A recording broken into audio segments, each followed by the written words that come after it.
Un cordial saludo a cada una,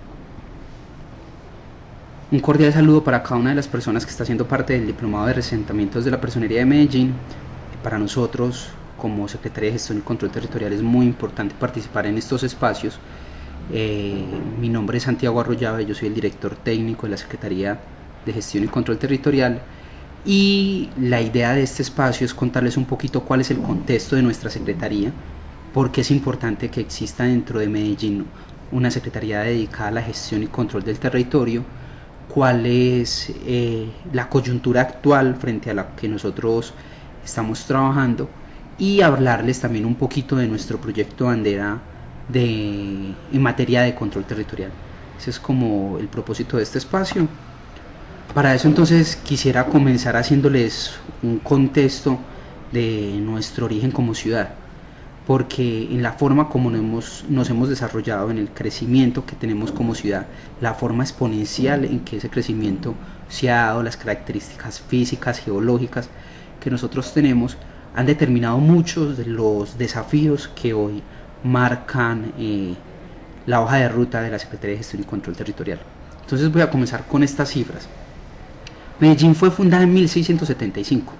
Para ese entonces, en lo que hoy conocemos como Parque de Río, ahí en la iglesia de la Candelaria, 288 familias fueron asentadas. Posteriormente, en 1826, se convierte en capital de Antioquia. Para esa época ya eran 6.050 habitantes. Entre 1870 y 1938, en tan solo 50 años, se pasó de 20.000 habitantes a 140.000, y 13 años después, en 1951, ya éramos 358.000 habitantes. 20 años después, la población se triplicó, llegando a 1.071.000 habitantes.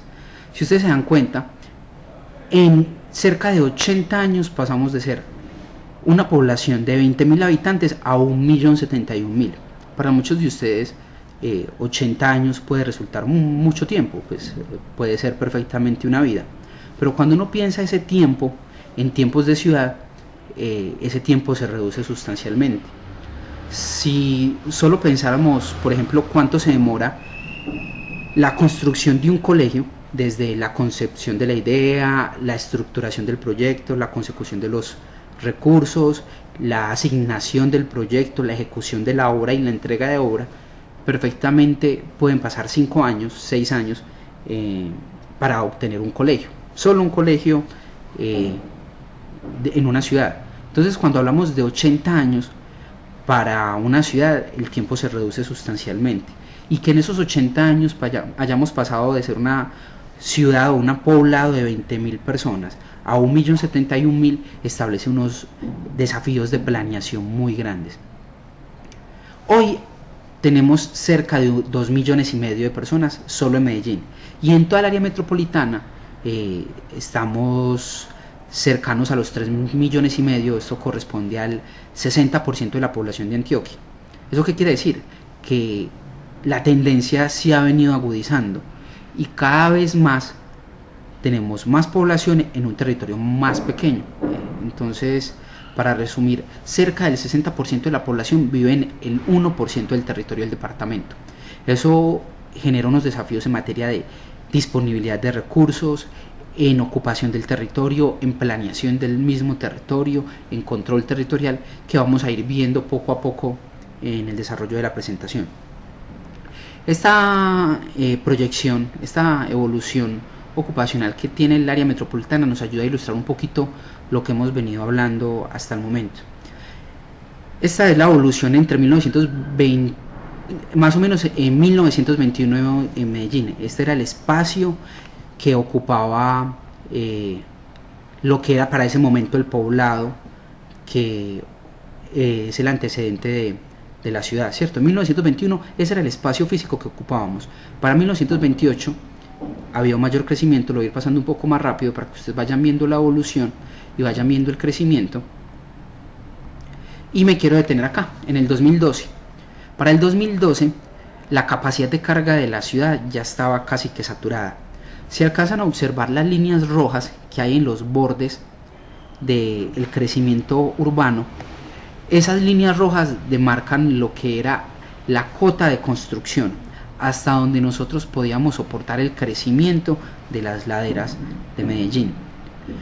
Ese tope ya lo habíamos alcanzado en el 2012, cuando teníamos una población aproximada de 2.400.000 personas, 2.393.000 para ser más exactos.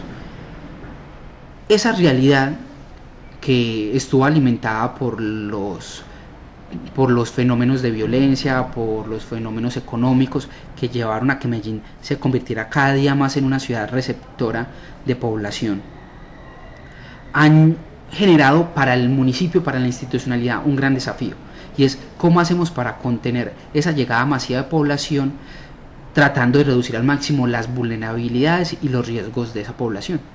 ¿Cuáles vulnerabilidades y cuáles riesgos? Los que están asociados a la forma como la gente ocupa ese territorio. ¿Y por qué hay en esa forma como se ocupa ese territorio se van generando riesgos? Porque la mayoría de esos procesos de ocupación han estado por fuera del control institucional.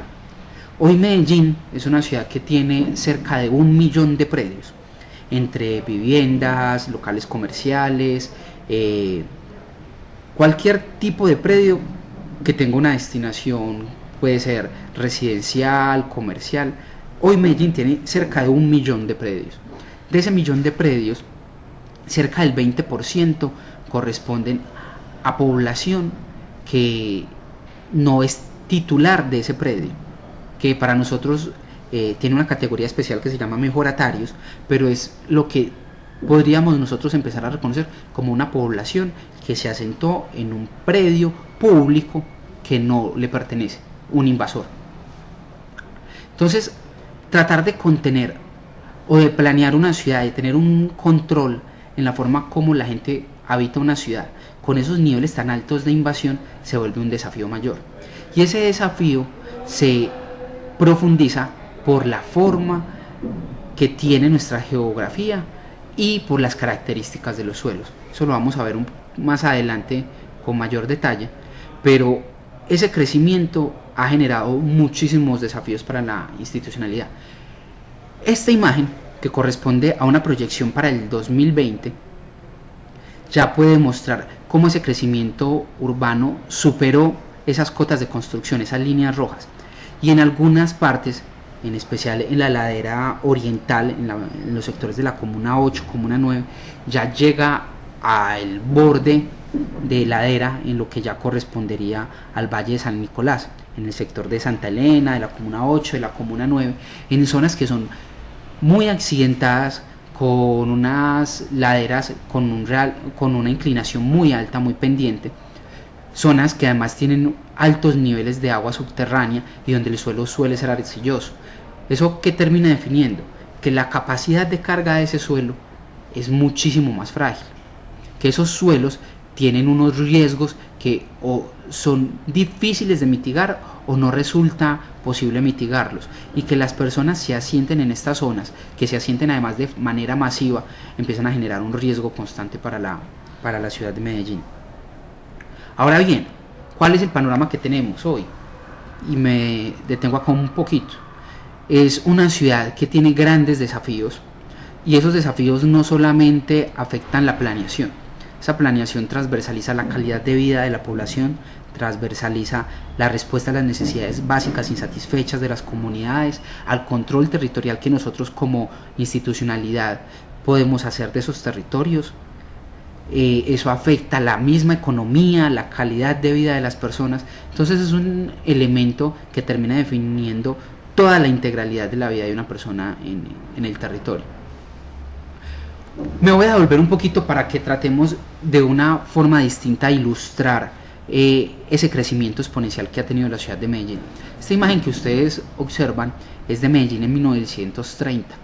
Es una panorámica tomada desde el sector de La Mota, de lo que hoy es La Mota, de Belén, hacia la ladera del Poblado. Si ustedes observan, realmente la vocación es muy rural, es un suelo con muy poco desarrollo. Realmente en la imagen se pueden observar 1 o 2 viviendas, y para muchos resulta pues una imagen muy antigua, 1930, pero cuando nos acercamos al mapa del desarrollo urbano de Medellín de la época, esos puntos negros que vemos concentrados es el área urbana de Medellín, era lo que era la ciudad para la época, para 1930-1931. Y ustedes alcanzan a observar unas bolitas. A mano derecha, esas bolas señalan el territorio que hoy ocupa Envigado, Sabaneta e Itagüí. Y a mi zona izquierda, las dos bolitas señalan lo que es Bello y lo que es Copacabana. Para la época, por ejemplo, Sabaneta era una finca que hacía parte de Envigado, y muchos de los territorios que hoy nosotros tenemos como barrios de la ciudad correspondían a corregimientos. Caso puntual Robledo, toda la zona occidental de Medellín, que para la época era conocida como la otra banda, era un territorio con un desarrollo incipiente, en muchísimas partes eran invasiones, porque la ciudad realmente se estaba desarrollando al lado oriental del río, principalmente en el centro, hacia el oriente en los sectores de Buenos Aires, Boston, hacia el norte, hacia sectores de Aranjuez, y había un pequeño desarrollo incipiente hacia los sectores del Poblado. Para 1950 la panorámica no cambiaba mucho. Esta es una panorámica, vuelve otra vez a ser similar a la anterior, desde la zona occidental de la ciudad hacia la zona suroriental, hacia el sector del Poblado. En la imagen podemos observar primero cómo se estaban corrigiendo los meandros del río, cómo se estaba rectificando el río. Eso no es un detalle menor, porque casi que garantizó la muerte del río como un ecosistema. ¿Cómo así? Cuando un río, el cauce de un río lo rectifica, y además esa rectificación se hace en la forma como se hizo en Medellín, que tiene escalones, lo que hace es que mata la posibilidad de que haya vida dentro del río, porque como hay escalones, los animales no pueden navegar libremente. Pero además, como se canalizó, los retiros del río no permitían que existiera corredores verdes. Entonces, básicamente el río lo que se hizo fue que nos dividió el territorio, pero se le perdió su vocación, tanto ecosistémica como frente al recurso hídrico. Ese es el primer detalle importante de la foto, pero quizás el más significativo y el más importante para este momento, para el tema que nos convoca, es el tema urbano. Si ustedes observan la panorámica, todavía sigue habiendo una vocación muy rural en esos territorios. En 1950, para 1980 ya el desarrollo se había venido intensificando. Eso es una panorámica de lo que es el centro de la ciudad. A mano derecha se puede observar cómo se estaba construyendo el cruce entre San Juan y Ferrocarril, se estaba desarrollando todo el centro administrativo municipal Alpujarra, y las laderas todavía no tenían un desarrollo tan intenso. Era una ciudad que ya mostraba más o menos cómo iba a tener su desarrollo urbanístico, pero todavía había unas zonas que, si las comparamos con hoy, no estaban tan desarrolladas. Adicionalmente, ese desarrollo no estaba tan densificado, o sea, habían construcciones en esa zona central, pero las construcciones en su mayoría no eran de una gran altura. Y en las laderas el desarrollo todavía seguía siendo muy incipiente. Esta imagen corresponde a Santo Domingo Sabio, al barrio Santo Domingo Sabio. Para la época, si se dan cuenta, todavía había un desarrollo un poco disperso, pero si nosotros comparamos esa imagen con lo que hoy es Santo Domingo Sabio, nos damos cuenta que ese desarrollo fue, primero, exponencial, y segundo, muy desorganizado. No hubo una adecuada planeación de ese desarrollo. Esa no adecuado desarrollo de ese territorio puede corresponder en primera instancia a un problema de control de ese territorio, y en segunda instancia a una capacidad institucional limitada para responder a las necesidades de esas comunidades. ¿Qué problemas va generando eso? Y ahí me quiero detener un momentico. Primero, que la gente fue haciendo un uso de esos territorios sin considerar las capacidades físicas de respuesta de esas zonas. Entonces, las viviendas se construyen en zonas que no terminan siendo aptas para el desarrollo.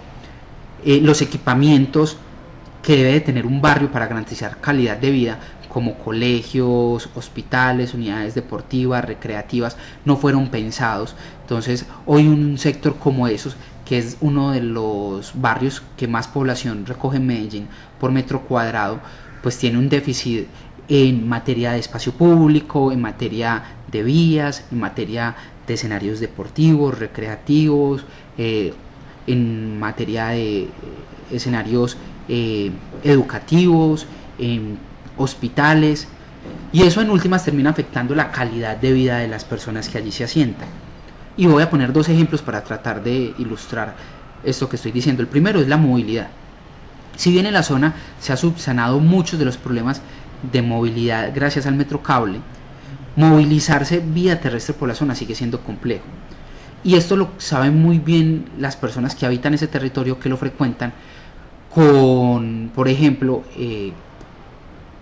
el tránsito de los integrados del metro por la zona.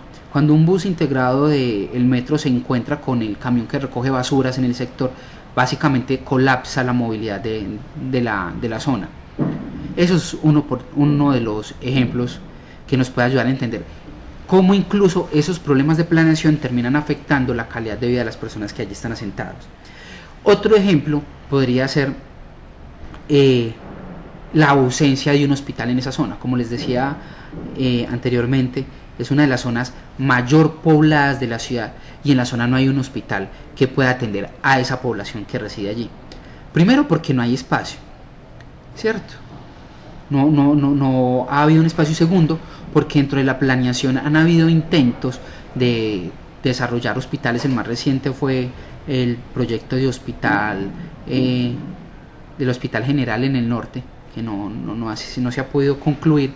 Pero lo cierto es que hoy esa población de ese sector de la ciudad de Santo Domingo sigue carente de espacios que generen un nivel de bienestar que les supla las necesidades básicas insatisfechas que tienen estas personas. Pero al final, esta es más o menos la idea que todos tenemos de nuestra ciudad. Así la vemos la mayoría.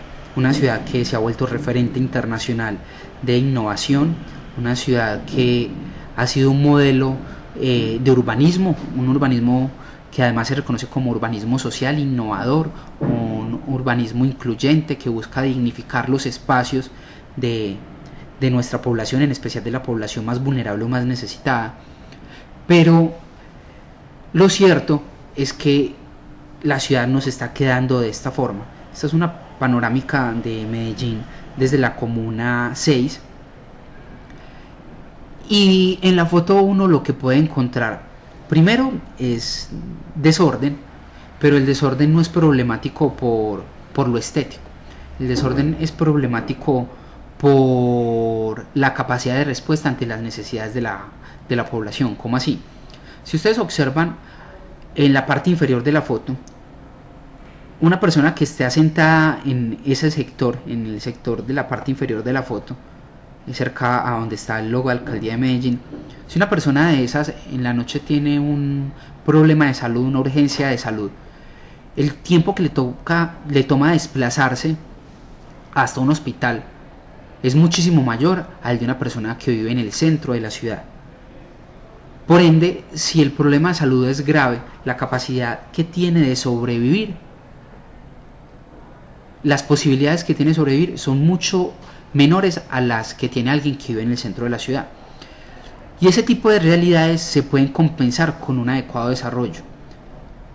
Ese adecuado desarrollo en Medellín se ha venido materializando a través de los planes de ordenamiento territorial. El POT de Medellín, el actual POT, que es el Acuerdo 48 del 2014, ha procurado desarrollar a Medellín como una ciudad más compacta. ¿Qué quiere decir eso? Que sea una ciudad que crezca más desde el centro, desde las zonas planas, zonas céntricas de la ciudad, que en esas zonas céntricas se aprovechen al máximo, que crezcan en altura, y que las laderas no sigan creciendo de la forma que lo vienen haciendo. ¿Por qué? Primero, porque las características de las laderas de Medellín generan muchísimos riesgos para la comunidad, por las pendientes, por las características de los suelos, por la capacidad de carga de esos suelos, por la forma como se construye. y adicional porque crecer hacia las afueras lo que implica es también hacer un desarrollo que no solamente puede ser residencial. Ese crecimiento hacia las afueras a lo que obliga la institucionalidad es a desarrollar ciudad a las afueras.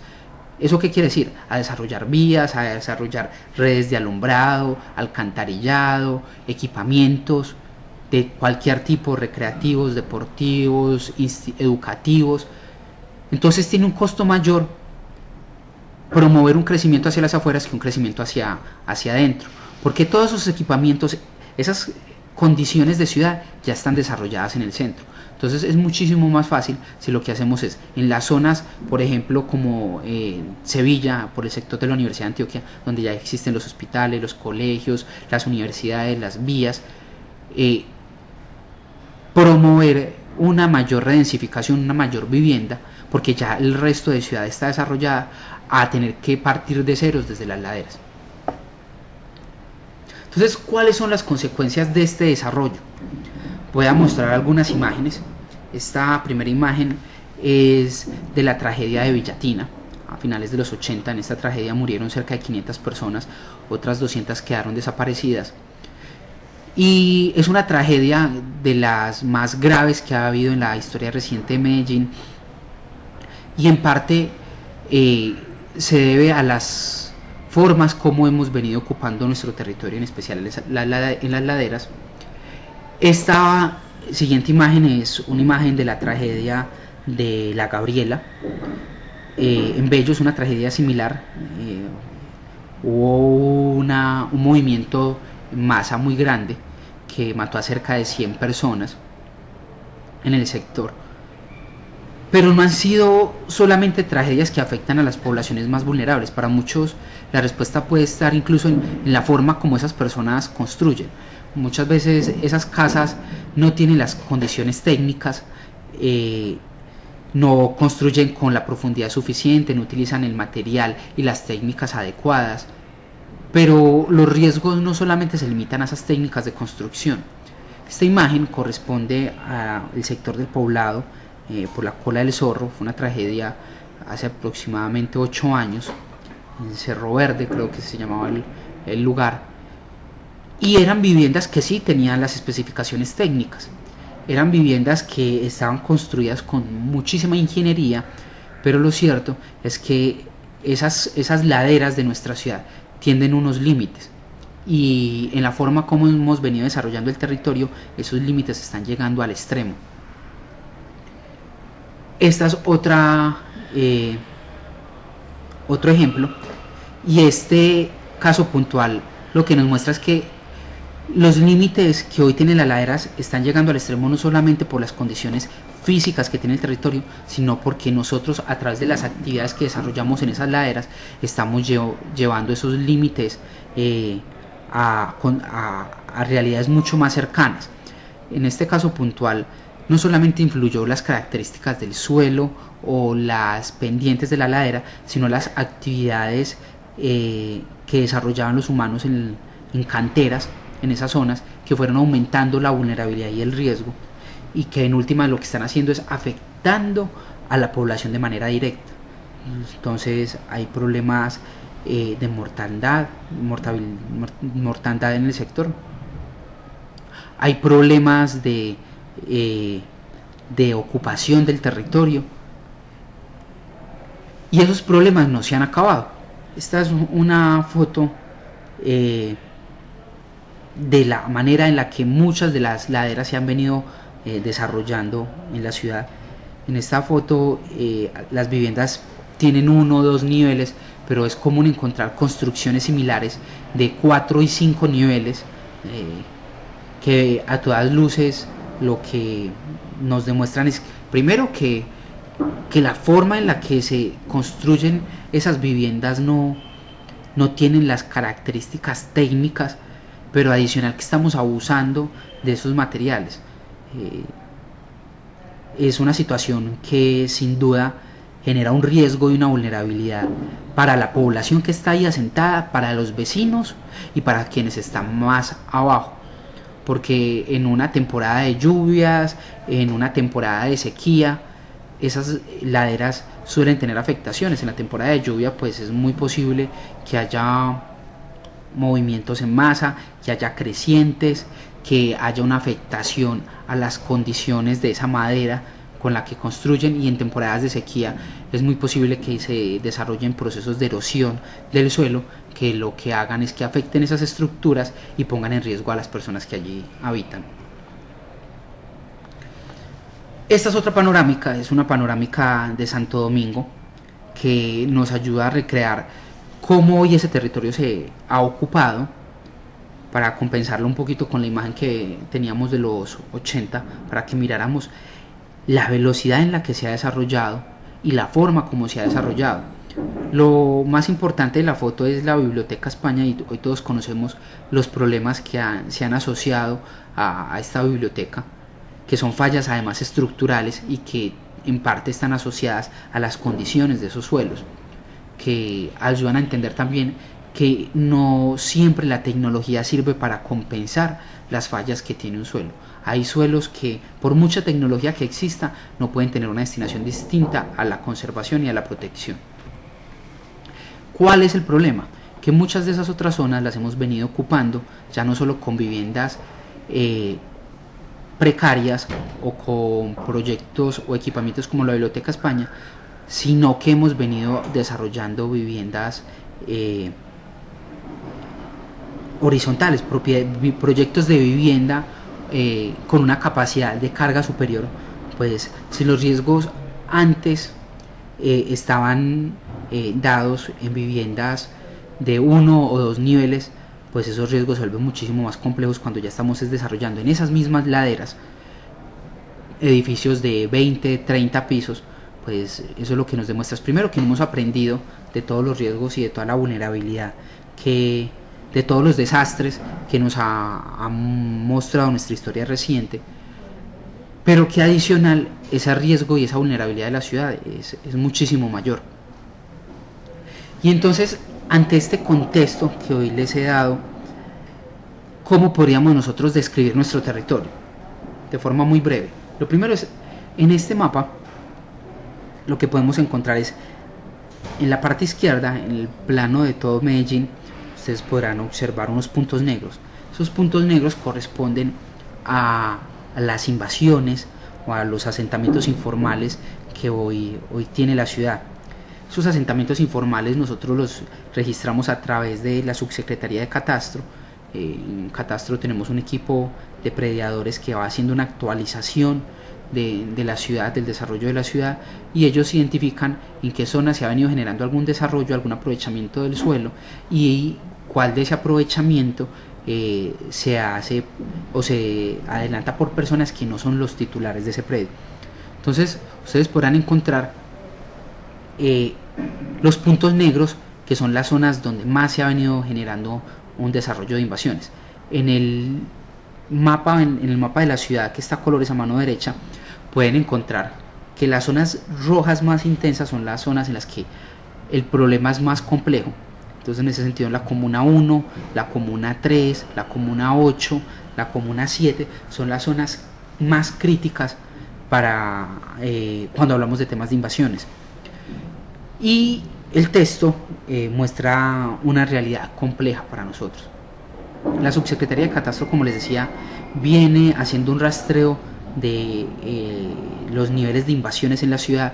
Nosotros de forma tradicional teníamos un registro aproximado de 1.350 invasiones por año hasta el 2015, pero desde el 2015 ese promedio se nos disparó a 8.000.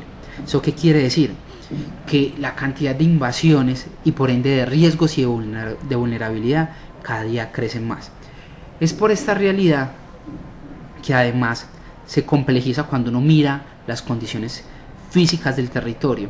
Por ejemplo, este plano nos muestra la red hidrográfica y ecológica del área metropolitana y puntualmente pues de Medellín. Las zonas azules son todas las cuencas y microcuencas que tiene la ciudad, la red hidrográfica. Si se dan cuenta, en toda la ciudad hay una abundancia de cauces, algunos subterráneos, otros no, pero Eso lo que hace es que limita mucho la capacidad de carga del territorio. Y en esta imagen lo que podemos observar es ya las zonas ecológicas, las zonas ecológicas que están en colores verdes. Las zonas que están como cafés son algunas zonas que tienen riesgos y están sobrepuestos sobre la capa de la red hidrográfica. Si ustedes identifican esas tres capas, el sistema ecológico, el sistema de riesgos y la red hidrográfica, se dan cuenta que el territorio que realmente nosotros podemos ocupar en la ciudad es muy limitado.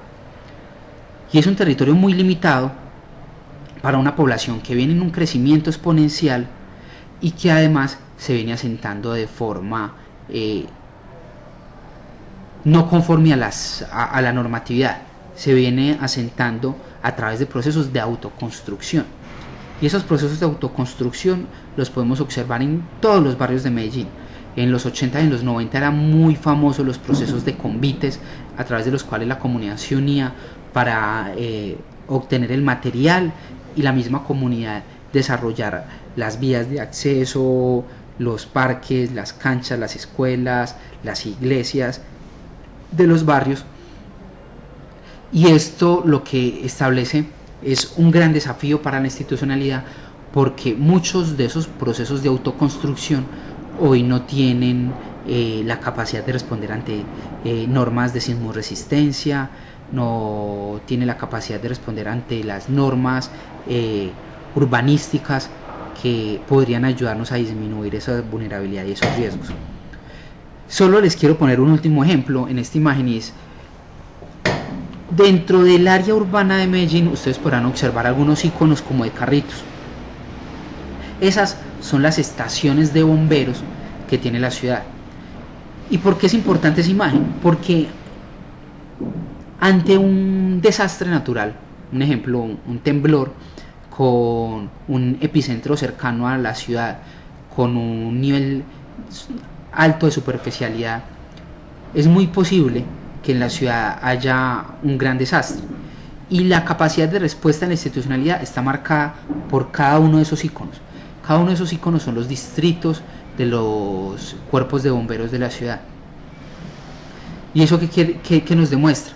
Que hoy la ciudad no tiene las condiciones para responder ante un desastre de mediana o gran escala. Y por último, dentro de los aspectos geológicos y físicos, quería mostrarles algo. En la zona derecha de la presentación es la ladera oriental de la ciudad. Esa línea recta, muy inclinada, es la ladera oriental de Medellín. Esa es más o menos la inclinación de la ladera, pero es un suelo arcilloso con gran cantidad de aguas subterráneas, y cuando usted un suelo arcilloso lo combina con agua, eso le da prácticamente lodo, y ese suelo con esas condiciones es el que hoy está soportando todos esos proyectos de construcción en altura. Esto lo que hace es que, vuelvo y insisto, nos eleva el riesgo y la vulnerabilidad de la ciudad. El área plana antes era una área de inundación por los lagos que antes habían. Hoy esos lagos se han venido extinguiendo un poco. Queda el del Parque Norte, el del Parque Norte y el del Jardín Botánico, pero son áreas que hasta hace muy poquito tiempo eran áreas inundables, y eso lo que hace es que, vuelvo, insisto, limita muchísimo más nuestro territorio. Es por eso que ante este panorama que les he hablado hasta ahora, el municipio de Medellín trató, con el acuerdo 48 de 2014, con el POT y con el decreto 883 de 2015, el manual de funciones del municipio de Medellín, de responder a este desafío. Y para tratar de responder a ese desafío, creó una secretaría como la Secretaría de Gestión y Control Territorial. La secretaría hoy tiene un equipo dividido en 4 áreas. Está la Subsecretaría de Catastro, que es la dependencia más vieja del municipio, está la Subsecretaría de Servicios Públicos, está la Subsecretaría de Control Urbanístico, y están las direcciones técnicas. A través de este equipo, la Secretaría de Gestión y Control Territorial viene trabajando para tratar de responder a este gran desafío que les he descrito hasta ahora, y para eso para tratar de controlar puntualmente el desarrollo informal de la ciudad, creamos un proyecto. Ese proyecto tiene un referente en un proyecto que existió en la administración anterior que se llamaba la Unidad de Protección del Cinturón Verde y que trataba de proteger todo el límite del crecimiento que había en la zona oriental, en especial en las comunas 8 y 9, en toda el área de influencia del proyecto del Cinturón Verde. Tomamos ese proyecto como ejemplo, lo adaptamos, lo hicimos un poco más grande y creamos un proyecto para prevenir y atender las invasiones en la ciudad de Medellín. Todo con el propósito de tratar de reducir los riesgos y las vulnerabilidades que tienen las personas en la ciudad por la forma como ocupan el territorio, que es lo que hemos visto hasta ahora. ¿Cómo opera este proyecto? Este proyecto básicamente tiene una estructura o un soporte jurídico que se lo define el Código de Policías, que es la Ley 1801. Este Código de Policía, que se complementa con normas anteriores como la Ley 388 del 97, tratan de organizar o de definir la normatividad jurídica, la normatividad urbanística, para desarrollar un territorio, que básicamente se materializan en la licencia. Todo proyecto constructivo que no tiene una licencia o que construye diferente a lo que está en la licencia es susceptible a una infracción urbanística. Y esa infracción urbanística puede acarrear sanciones. Y todas esas sanciones están establecidas en la Ley 1801, en el Código de Policía. Entonces, a partir de esas disposiciones jurídicas es que nosotros tratamos de corregir los procesos constructivos que no se ajustan a la normatividad y tratamos de reducir el riesgo y las vulnerabilidades en el territorio. Este proyecto tiene una estructura que hace que el proyecto se divida en dos grandes componentes. El proyecto cuenta con un coordinador, tiene 11 profesionales sociales y jurídicos que nos ayudan a blindar el proyecto y a trabajar mucho la sensibilización y la prevención, y tiene un equipo operativo que se encarga de todo el tema de vigilancia y de control territorial. Este conjunto de personas, estas 90 personas, básicamente operan bajo dos modelos: un modelo de prevención y sensibilización y un modelo de control. El modelo de prevención y sensibilización lo que busca es hacer una sensibilización de la comunidad a la comunidad frente a los riesgos en materia de vida que tiene ocupar una zona de alto riesgo de forma inadecuada, frente a los efectos ambientales negativos que tiene ocupar esas laderas o esas zonas que son susceptibles de invasión, que además casi todas son o retiros de quebrada o zonas con alguna destinación a conservación y protección que terminan promoviendo procesos de deforestación, lo cual termina afectando pues la calidad del ambiente de la ciudad, las condiciones climáticas, potenciando el efecto invernadero. Entonces el proyecto trata de sensibilizar a la comunidad frente a estos riesgos ambientales, y también trata de limitar el provecho que le han venido sacando algunos actores ilegales a la promoción de las invasiones a través de los loteos ilegales. Entonces el componente de sensibilización del proyecto lo que trata es de hacer una concientización en esos tres aspectos, que vuelvo y lo reitero, son temas vitales, temas ambientales y temas de legalidad. Y por otro lado, el equipo operativo del proyecto trata de desarrollar componentes de control a través de recorridos de vigilancia y actuaciones frente a conatos de invasión. ¿Qué es un conato de invasión? Es todo un inicio de proceso de invasión que no está consolidado, o sea, que todavía las personas no están viviendo en el lugar, que el proceso de invasión nos lleva más de 48 horas, que la persona no ha habitado el espacio. Entonces a nosotros la ley 1801 nos permite, ante esos procesos de invasión, hacer una actuación inmediata y proceder a un desmonte. Eso que nos permite a nosotros que por lo menos hoy el problema de ocupación en las laderas se empiece a controlar. Y ya la población que viene ocupando esas laderas desde hace algún tiempo, lo que estamos tratando de hacer es, a través de las inspecciones y de toda la oferta institucional del municipio, atenderla para concientizarla de los riesgos y de los problemas que tiene para la ciudad y para ellos ocupar estos territorios, y a través de oferta institucional buscamos la posibilidad de reasentarlos y así empezar a darle cumplimiento a lo consagrado en el POT, de generar un desarrollo a través de la redensificación.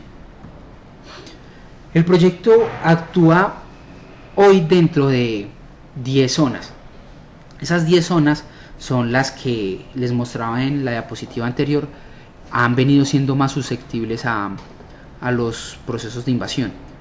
Son básicamente los bordes de la era de la Comuna 1, de la Comuna 3, en todos los límites políticos entre el corregimiento de Santa Elena y estas dos comunas, la 1 y la 3, adicional a la 8.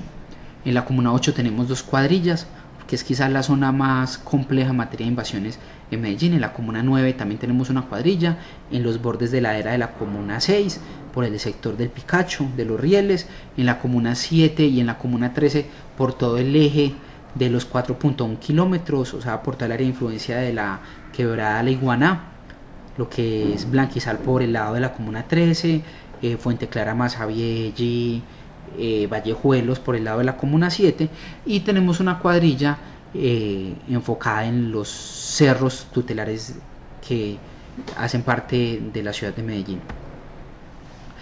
Frente a esto, lo que tratamos de hacer es unos recorridos de vigilancia de apropiación del territorio. En esos recorridos, las cuadrillas que tenemos en campo van haciendo una identificación de posibles invasiones. Esos recorridos se hacen de lunes a sábado, y en esos recorridos lo primero que hacemos es que vigilamos los territorios, pero también aprovechamos la oportunidad para concientizar a la comunidad de los riesgos que conlleva a hacer un proceso de invasión o de construir sin cumplir la normatividad, porque no es solamente un tema de legalidad, es un tema de riesgo. Si usted construye en una zona y no utiliza la cantidad de materiales que debe utilizar, con las técnicas que debe utilizar, pues es muy posible que la construcción no tenga la resistencia necesaria y por ende los riesgos vitales se disparen. Entonces tratamos de concientizar a las personas en esos recorridos. Tenemos unas categorías que definimos como FORIS, que son focos originadores de riesgo, que son zonas que podrían tener una mayor predisposición a ser invadidas que otras. Tenemos unas intervenciones sociales en esos territorios que las hacemos a través de talleres, de jornadas de atención y de reuniones, en los cuales, vuelvo, insisto, tratamos de trabajar la parte de sensibilización y de prevención, y hacemos un acompañamiento jurídico para garantizar que el proyecto cumpla el debido proceso, que respete la condición humana y los derechos de las personas que están asentadas en esas zonas, y que además cumplan con los protocolos establecidos en el Código de Policía y en el POT para los temas de desarrollo urbano en Medellín. ¿Cuáles son esos focos originadores de riesgo que nosotros en los recorridos que hacemos tratamos de identificar como zonas más susceptibles a una invasión? Los terrenos que no están construidos, en las zonas donde empiezan a hacer una disposición de material de construcción, zonas donde empezamos a ver una llegada de población ajena, en especial cuando vemos que hay procesos, por ejemplo, de llegada de población. Últimamente lo hemos venido viviendo mucho con extranjeros, en especial con la población venezolana que ha venido siendo afectada por problemas pues sociales y económicos en su país, que ha llegado de manera masiva y se han venido asentando en estas zonas. Entonces tratamos de identificar esos territorios y a esas personas, antes que permitirles ocupar esos territorios que los hacen mucho más vulnerables, los tratamos de dar un acompañamiento y una orientación sociojurídica para que puedan de una forma mitigar sus necesidades, pero adicional no se asienten en esas zonas que con el tiempo los pueden hacer mucho más vulnerables. Áreas que ya han sido susceptibles a deslizamientos de tierra, los retiros de quebrada, zonas donde estamos observando que hay un retiro del material vegetal, de la cobertura vegetal, donde empezamos a ver que hay una disposición inadecuada de residuos, zonas que empiezan a volver botaderos, que comienzan a alejar a la población, que empiezan a propiciar problemas de salubridad. Esas zonas también las empezamos a identificar, porque posteriormente es muy fácil que alguien llegue y se apropie de ellas, porque son territorios que la comunidad empieza a aislar, o zonas que ya hayamos recuperado. Y frente a esas zonas que nosotros identificamos como focos originadores de riesgo, nosotros hacemos unas alertas, que pueden ser o por banqueos, o porque empezamos a observar alguna infracción urbanística, o porque vemos que la población que ya la ha invadido en algún momento con material precario, con madera o con material de playa, le empieza a hacer un desmonte y le empieza a cambiar por material de construcción, o cuando vemos que la comunidad nos empieza a hacer algún encerramiento o alguna invasión o algún loteo. Esas para nosotros ya son unas alertas de intervención que nos definen que tenemos que actuar con el componente de control y con el componente de sensibilización. Estos son algunos ejemplos de los talleres de sensibilización que hacemos con la comunidad, de las reuniones con líderes, de las jornadas institucionales a través de las cuales nos acercamos a la comunidad, tratamos de llevarle oferta institucional, de responder a las necesidades que tienen, y estos son los resultados parciales del proyecto. Hoy hemos podido realizar más de 2.700 recorridos de vigilancia, hemos hecho 204 desmontes, hemos desarrollado 131 horas de suspensión, y entendemos que hoy los desafíos que tiene la ciudad, o el volumen del problema que tiene la ciudad frente al desarrollo urbanístico, es muy grande. Para muchos estas cifras pueden todavía ser muy limitadas, pero es un proyecto que es piloto, lleva 6 meses y que nos ha venido dando unos frutos que nos permite entender que vamos por buen camino, que estamos concientizando a la comunidad, que la estamos haciendo incluso partícipe, coequipera, la hemos venido empoderando para que nos ayude a hacer un control del territorio, y hemos venido tratando de limitar el crecimiento en las laderas y por ende tratando de reducir los riesgos y las vulnerabilidades.